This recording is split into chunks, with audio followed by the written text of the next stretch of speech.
que te anos de casa?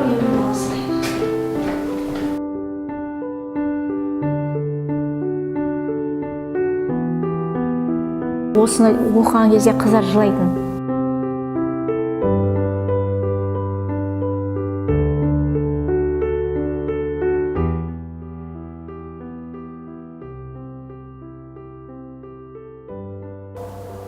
Сәлеметсіздер ме, құрметті көпшілік қауым?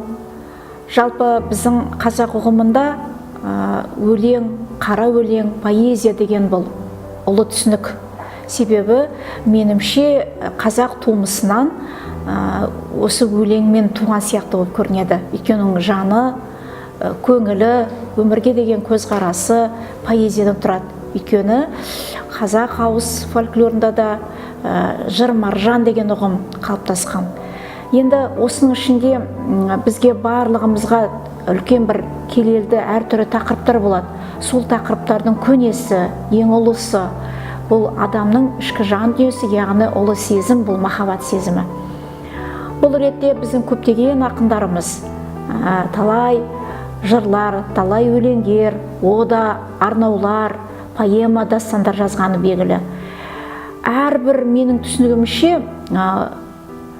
ғашық болған қыз бен жігіт, одан кейін сол өмірден, сол махаббатынан ләззат алған үлкендер, жас буын болсын, орта буын болсын, не болмаса аяқ астынан махаббатынан айырып қалған, немесе сол махаббат жолында жолы болмаған жолсыздардың, бақытсыздардың, керісінше бақыттылардың осы қайра-қайра махаббат туралы жырларды іздеп жүріп, жаттап жүріп, оқып, көңілмен біздің қоғамға жеткізеді.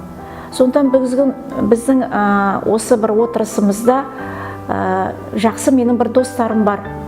Бұл жастар, қыздар мен жігіттер мына көпшілікке әртүрлі тақырыпта, соның ішінде ерекше асын сызып айтатын махаббат тақырыбында, сүйіспеншілік тақырыбындағы ақын жазушылардың, ақындардың, жас ақындардың, белгілі ақындардың өлеңдерін оқып, бүгінгі мынандай заманда оқымай, кітап оқымай жатқан кезде осы бейне ролик жасап оқып жатқан маған қатты ұнайды.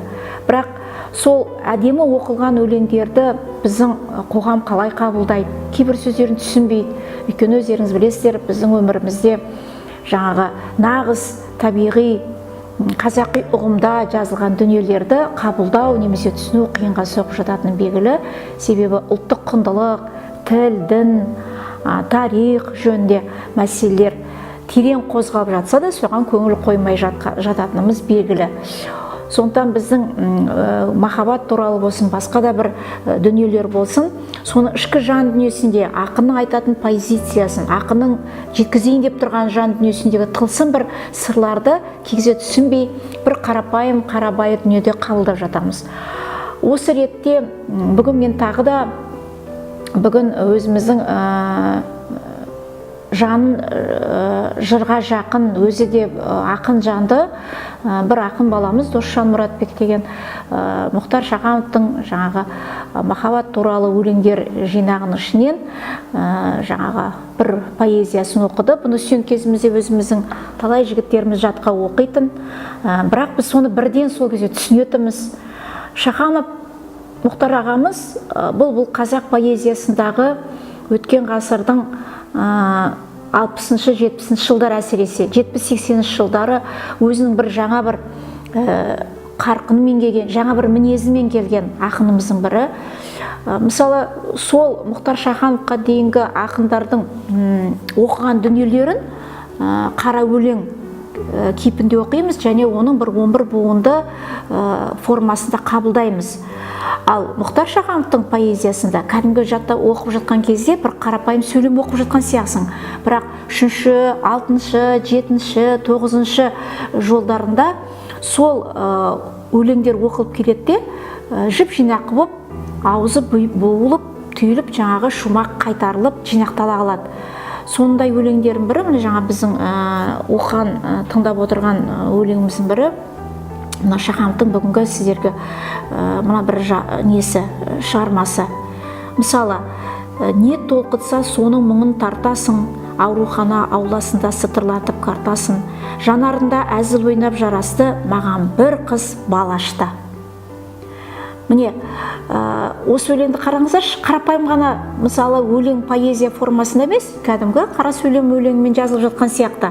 Бірақ осы шығарманың, өлеңнің өзі басында жазылып жатқан кезде поэзияның бір өрімін көресің. Енді арғарай қараңыз. Науқастан ба ерніңіз кезерген, жазыласыз, налымаңыз бекерсіз. Әйтсе де әйел қауымына ежелден немқұрайды қарамайды екенсіз. Сүйді сіз ерлік деп айтасыз, онсыз ақын боларсыз ба ой өрген. Дегенмен сіз абайлаңыз, байқаңыз, бағыңыз да, сорыңыз да әйелден. Дәл осылай Досжан оқиды қазір, өздеріңіз тағы да бір қайталап қарап шығыңыз. Міне осы өлеңнің қайтарымда ешқандай поэзияның бір формасы жоқ сияқты. Бірақ соңғы жинақтауында сорыңыз да, бағыңыз да әйелден деп. Енді бұл шумаққа байланысты. Енді өлеңнің мазмұнына келейік. Ақынның көтеріп отырған проблемасы мәңгілік. Бұл махаббат тақырыбы. Ал енді сол махаббат тақырыбының ішіндегі басы кейіпкер ауруханада жатқан жігіт. Жігіттің неден оның жаңағы жан қиналысы мен тән ауруының арасындағы байланысты ақын ашық айтпайды. Бірақ қана басты идея бұл мына картаны ашып отырған әйел сол жігіттің жан жарасы мен тән жарасындағы идеяны білгісі келеді. Оны мына қараңыздар. Сіз абайлаңыз, байқаңыз, бағыңыз да, сорыңыз да әйелден. Мүмкін сол махаббатынан жол болмай, сол ауруханаға мүмкін содан түскен шығар. Бұның бәрі жұмбақ. Я болмаса, адам күнде бір сырқаудан мүмкін бір операция жасап, мүмкін неге түсті, ауруханаға түсті. Міне осы жерін жұмбақ қып қояды да, енді арғарай бізді қызықта түсіреді ақын. Сол кезде жаңа карта ашып отырған әйел, бұл жерде ойлап қалмаңыздар, неге картаға кім жай барақат табиғатқа қарап отырған, ауруханадан жаңа ғана шығып отырған жігіт, енді соның алдына сыған емес, мүмкін ол ұйғыр ма, мүмкін ол өзбек па, балды аша береді ғой, қазақтың да қыз келіншектер аша береді. Мен соның алдына келіп, жаңағы жігіттің болашақ өмірінің бақытына бағдар беретін бір өзіне карта ашып жатыр жаңағы балаға, жігітке. Сол кезде енді қараңыздар, қарапайым әзілмен, өйткені жігіт реалист, ол біреуді сүйді. Өйткені тегінде біз енді бүгінгі күнде мен өз басым мысалы бал ашуға, не болмаса басқа да бір нәрсеге бір кездер сенбейтінбіз. Мүмкін бір тылсым күш бар. Бірақ дегенмен де осының ішінде бір адамның бір сенімі болады. Сол кезде алдында күліп отырған, байқағысы келмей отырған, тур алдына келіп отырған әйелдің карта ашуға жаңа сорың әйелден де, бағың да әйелден деген кезде жігіт ойланып қалды. Неге? Себебі жаңағы карта ашып отырған әйел, сен сүюді биік деп санайсың. Сүю сен үшін, махаббат сен үшін бір ерекше дүние деген кезде, міне жігіт жаңағы карта ашып отырған әйел өзіне қаратады. Осы жерде бұның ар жағында үлкен бір ой жатыр. Біз кей кезде оны тура қабылдаймыз. Жігіттер болсын, қыздар болсын, махаббатқа келген кезде оған бір ерекше көзбен қарайды ғой. Ал енді мына жерде қайдағы бір әйел карта ашып отырған кезде мынадай бір сөз айтады. Ойбай, мына түріңізбен ашатын болатын болса, сіз қаланың сәуегейі болып жүріп, онда бүкіл сығандарды жұмыссыз қалдырасыз дейді. Неге? Себебі бұл жерде жігіт сығандардың жұмыссыз қалдыру арқылы жаңағы әйел адамға, карта ашып тұрған әйелге сенімінің орнағанын, соған қызығушылық оянғанын байқайсыздар. Бір қарағанда, міне қараңыз, әзіл сөзі маған біраз ой салды, дүниеге қан тамырдай тарайтын жер бетінде әйел жайлы ертек көп, әйелдерге немқұрайды қарайтын еркекті мен санамаймын еркек деп. Бұл сығаның сөзі емес, бұл жігіттің сөзі.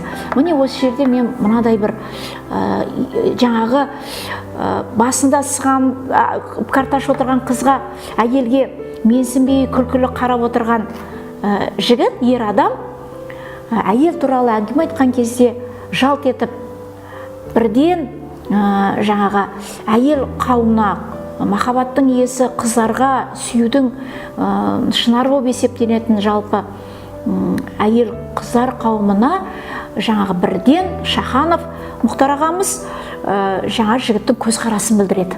Шында да солай ғой. Ол қанша ерлік жасасын, қанша керемет биік парасатты болсын, бірақ әйелді сүюге келген кезде еркектің берген бағасы мына ер адамның бағасы. Бірақ ауыз сөзбен, көрдіңіз бе, әйелдерге немқұрайлы қарайтын еркекті мен санамаймын еркек деп. Осы кеше ғана мынада бір жағдай болып жатыр, өздеріңіз естіп жатсыз. Дін мәселесіне байланысты сол Құранда жаңағы әйел адамды ұруға болады деген біздің бір имамның Алматыдағы Нұр Мүбарак университетінің бір оқытушысы деп жатыр. Сол жаңа сөйледі. Міне осы жерде осы кісінің жаңағы мына жігітіміздің әйелдерге немқұрайлы қарайтын еркекті санамаймын еркек деген осы жауап дайын тұр. Неге? Себебі ер адам мен әйел адамның правасы туралы айтылып тұрған жоқ бұл жерде. Бұл жерде ер адамның әйел адамдарға деген махаббатының ерекше болуы туралы айтылып тұр. Біз осыны аңғара бермейміз. Міне жаңағы Шахановтың, Мұхтар ағамыздың кейіпкері ер адамның әйелдерге ерекше қарайтын, мықты қарайтын, таза қарайтын, нәзік көзбен қарайтын, шыншыл сүйе құла сүйіспеншілікпен қарайтын ер адамның образын қараймыз. Ары қарай енді біз қоғамда жиі сұраймыз, бұл жерде енді қыз келіншек деп алу керек. Жалпы енді Шахановтың сөзімен әйел деген адаммен алайық. Осы өлең арқылы жаңағы ер адамның бағасы арқылы әйел адам кім деген неге жауап табамыз. Қараңыз, әйел біздің әзиз байлық қорымыз. Әзиз деген сөз не ол? Ол шынар, таза деген сөзі білдіреді жалпы парсы тілінде. Мұхтар ағамыз маған ғашық бір әйел бар, ол сол жаңағы айтылып кеткен ер адамның бойындағы бүкіл күш менің бойымда барына сенеді дейді. Сонда кез келген қыздар, келіншектер өзінің ерін соншалықты қатты сүйіп жақсы көретін болса, жаңағы басында біз айтып кеткен ер адамның бойындағы ерлік, батырлық, тазалық, әйел адамды ерекше сүю қасиеттерін жаңағы өзінің сүйген жігітінің бойынан жоқ болса да бар деп есептейді. Сондықтан да Мұхтар Шахановтың жаңағы өзіне ғашық адамның бүкіл бойындағы кем кетікті көрмей құлай сүюдің үлкен бір символикалық тағдырын осы өлеңінде бере білген. Сондықтан біз әр уақытта махаббат туралы өлеңді оқыған кезде сол өлеңнің негізгі идеясын түсіне отырып, ең басты шығарманың айтайын деп тұрған, ақынның айтайын деп тұрған, және сол өлеңді оқып отырған жыршы балаларымыздың, жыршы қыз жігіттеріміздің де жеткізе білетін шеберліктерінің ортасында тұтастықты түсіне білуіміз керек.